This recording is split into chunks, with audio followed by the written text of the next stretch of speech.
Welcome to Samba Samba. Enjoy the video. You start by confirming components and wiring so power and signals are correct. First, power the fingerprint module with 3V and share ground with the Esp32. Then cross the UART, sensor TX to Esp32RX and sensor RX to Esp32TX. If your module has RSD or IRQ pins, connect them to free GPO now. They provide hardware reset and data-ready flags. Once done, secure connections and set Esp32 to the same logic voltage to avoid damaging. Now you configure the Esp32 UART and upload code so the module can communicate.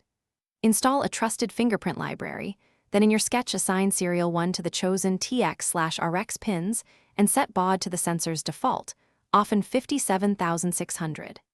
Initialize serial 1 and call the library's begin or verify function to detect the module. This confirms wiring and power. Make sure to add small delays during init. Sensors sometimes need a pause after power-up before responding reliably. Finish by building the enroll and match logic so the system becomes useful. For enroll, prompt the user, capture a clear fingerprint twice, create a template, and save it to a sensor slot or external storage. Explain why 2 reads reduce false templates.